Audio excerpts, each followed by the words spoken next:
Let me set a scene for you. I'm in the middle of New Mexico, on top of a giant rock that they call the Tooth of Time.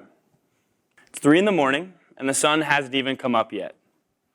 I'm carrying a backpack that for the past 22 days has served as my home, and around me are 6 other guys that at the beginning of those 22 days were complete strangers. Today, they're family. Now the Tooth is positioned right at the edge of the Rocky Mountains, so you have a completely unobstructed view of the Great Plains. And as we're sitting there waiting for the sun to come up, these lights start popping up in the distance. One's moving, it's probably a truck. One's brighter than the other, maybe a street lamp or something. And in that moment, I realized that those weren't just lights, they were people.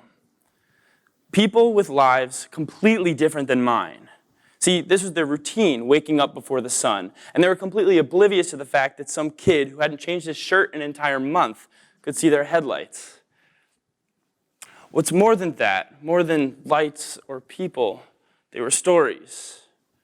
They were a collection of hopes and dreams and triumphs and failures. In that way, despite living an entire country away and leaving lives completely different than mine, we were in fact the same. I wanted to talk to those lights. Imagine having that opportunity to get to experience a piece of what makes someone who they are. My name is Carl Heer, and if I had one wish, it would be to have a conversation with every single person on the planet. Now, conversations are powerful things. They might not seem like much, but if done right, they can literally be life-changing. I'm no teacher. Okay, let's get that right. None of what I'm going to tell you is out of a textbook. It's from my life and my stories. But hopefully in the next 15-something minutes, I can show you how to stop conversing and start connecting. Unfortunately, you have already failed. It's normal, but when you walked into this room and when you walk through life, you put everyone into categories, into boxes. You have a box for the people you know. You might call them friends and family. You have a box for those people that you kind of recognize. You might throw them into acquaintances. And then everyone else, you casually chuck into strangers. For the rest of this talk, and hopefully for the rest of your life, empty all your boxes. Put all of us into the same one. Simply call it people. See, no matter who you are and what you look like, speak like, or smell like, in the end, we're all just these gooey cages of stories, of hopes and dreams and triumphs and failures. Now, before I said that a conversation had the power to change a life, it's a bold claim, but it is easier than you think. Let me tell you about my time at National Youth Leadership Training. NYLT. What is it? Okay, on the surface, it's a week-long program where participants come and camp out for a week, and they're taught about bettering their communication skills, bettering their leadership skills. It sounds like an outdoor classroom, essentially. But the reality is much more. I carry a note in my wallet from a group of participants that I taught on my last course ever. They say thank you. I specifically remember one coming up to me and saying, "I'll look for you in the newspapers. I will never forget your name." That's huge. Humans live a long time. So what this 13-year-old kid had essentially just told me was that in the span of a week, I had influenced somehow the next 70-something years of his life. It wasn't unique to me either. Every single year, participants are continuously left with some kind of lasting impact. But how? The staff are just a bunch of 14 to 18-year-old kids in red shirts. What are we doing that's so special? The answer is unfortunately very simple. We cared. See, a lot of these participants come from broken households with no time and no money. They're shoved into crowded school systems where they go through life assuming that no one notices they exist. But when they come to me, when they come to us, something changes. The kid who acts out isn't just blindly sent to a principal's office. He's asked, what's wrong and how can I help? The shy kid in the corner isn't just labeled as weird. He's told that what he had to say is important, that he should speak up. It's really not that much when you think about it, just a little bit of effort. That effort can go a long way, and that effort is the first thing that you need in order to impact someone for life. I define effort as giving without expectation to receive. In order to impact anyone in any capacity, someone needs to make the first step. It can be anything. It doesn't have to be big. It doesn't have to be financial. Like at NYLT, all we did was care. In the end, your presence, your time, your advice, they're all significant as long as they're given unconditionally. Effort is important, but it won't cut it alone. Let me elaborate on my time in New Mexico. For 22 days we backpacked, but there was a specific span of 5 days where we didn't see another person. It was just the 6 of us. Do you know how annoying it is to be trapped with the same 6 people for 5 days straight? Anyone in the audience has ever been married? You might have an idea. But by the end of day 2, we were completely out of things to talk about. Inevitably, we started to open up. I remember talking to my buddy, we called him Thorn, about his favorite TV show, and then in the next minute, he was explaining to me his life goal, to eventually get a law degree and use it to stand up for smaller companies who couldn't afford legal battle with bigger ones who overstepped their bounds. TV show, life, purpose, right? In the span of those 5 days, I learned what made each and every one of those guys tick. Jacob was quiet, but when you got to know him, you realized it wasn't because he was shy, it was because he literally noticed everything and was so busy dissecting the world around him that talking to people wasn't on his agenda.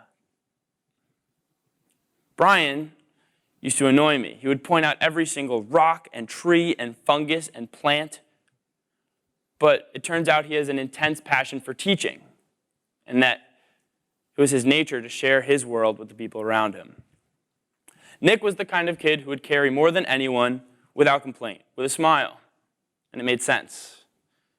He told us that growing up, he'd been homeless. He'd been expected to provide for younger brothers and sisters. For him, giving extra wasn't just an act of kindness, it was survival. And to this day, he's one of the strongest people that I've ever met. Now here's the weird part. In those 5 days, I had made better connections with these 6 people than I had with 95% of my high school class, some of whom I saw every single day for 12 years straight. How is that possible?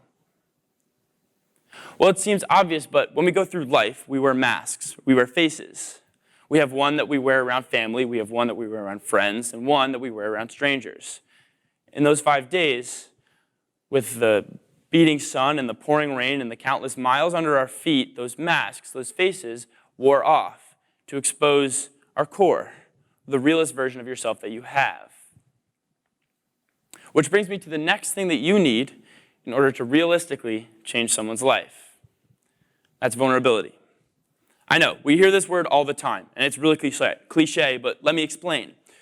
Vulnerability is not being sad all the time. Being vulnerable is not complaining about your problems to anyone who will listen, and being vulnerable is definitely not furiously posting on social media at every minor inconvenience.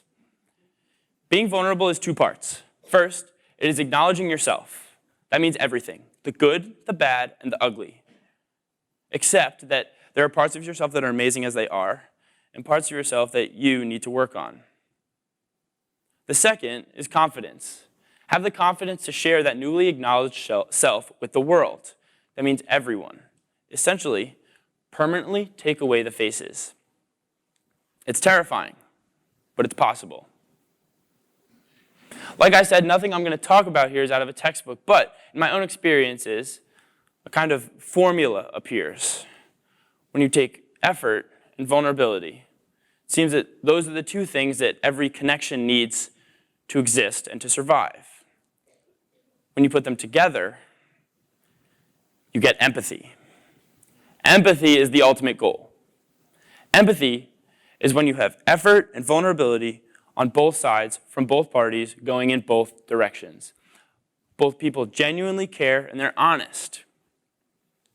It's empathy that can take your conversations to connections, and it's empathy that can change a life.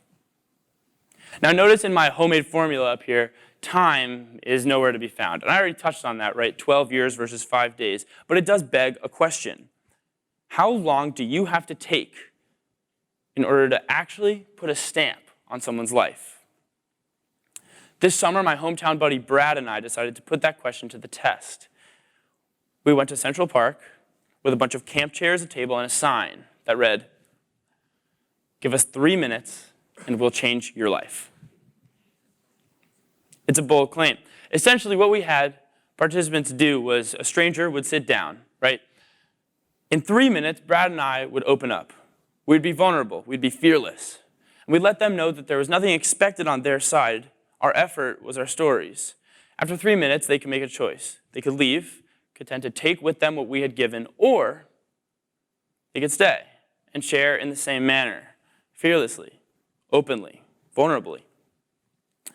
I'm happy to say that every single person who sat down chose the latter. And over the course of the day, we heard stories from over 11 different people from all over the planet. Trayvon was a music producer from St. Louis. When he sat down, he opened up to us about how his home life had never been easy, but he was in the process of willing his dream into existence. From a relationship with a girl who he admitted was way out of his league, to buying his parents a home, he tested all of it to a sheer power of will. When Brad and I opened up about our own dreams and that innate fear that comes with navigating the real world, he slapped us with the question, why? He said, either it's going to happen or it's not, and every day you make that decision. 3 high school girls sat down, and after a 30-minute conversation, they had each confided in us that they were suffering with bulimia. Like many of us, despite thousands of comments and followers and likes, they were terrified of being inadequate. After opening up about our own high school experiences, which aren't easy for anyone, and making sure they realized that if total strangers could care enough to listen, so would the people that they cared about most, I'm immensely proud to say that every single one of them had contacted a family member and admitted that they needed help. I remember, as they turned to leave, one saying to me, "Thank you. It's good to know that people care." Notice her word choice. We weren't strangers anymore. We were people.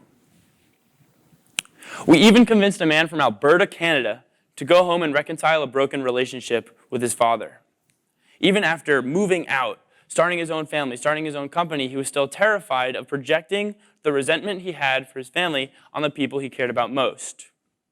For an entire hour, we talked about how the most important relationships are also often the messiest. And they need constant maintenance, attention, and honesty. Like I said, people from all over the planet sat down.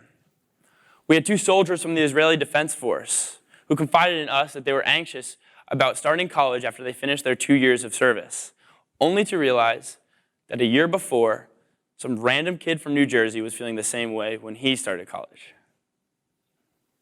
In a conversation that consisted mostly of miming, broken English, and Google Translate, Brad, myself, and 2 French neuroscientists concluded that we all have an innate desire to help the people around us, and that if we are to change the world, we could focus on those in it.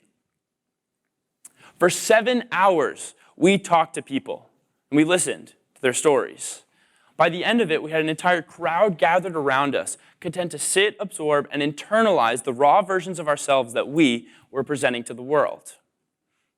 I tell you these stories to show what I got out of them: insight, motivation, advice, not just arbitrary terms that come from talking to a random stranger, but something real, something from a connection. Which meant that our experiment was a complete success. We are all connected. We all have a reason for waking up in the morning. We've all experienced gut-wrenching heartbreaks and incredible triumphs, and we wake up every day ready to go for it again. But in the end, those victories would be obsolete without someone cheering you on from the sidelines. Those defeats would hurt a whole lot more without someone to share the burden. If there's one thing we need above all else, it's each other. People to share life with. As they left, every single person said a different version of the same thing. They say, "Thank you for caring enough to listen." So how do you start?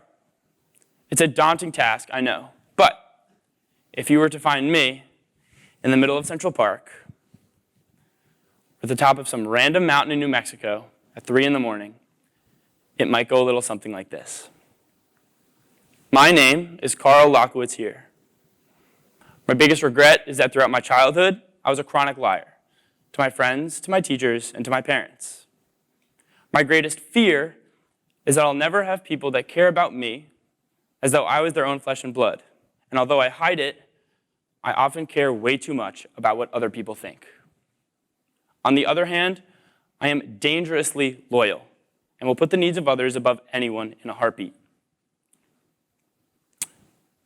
I'm determined to the point where it becomes stubbornness. My greatest accomplishment might be the fact that I'm standing here talking to you today. Something I do better than anyone else is connect with the people around me, no matter who they are. And if I had one wish, it would be to change the lives of every single person on the planet. Thank you.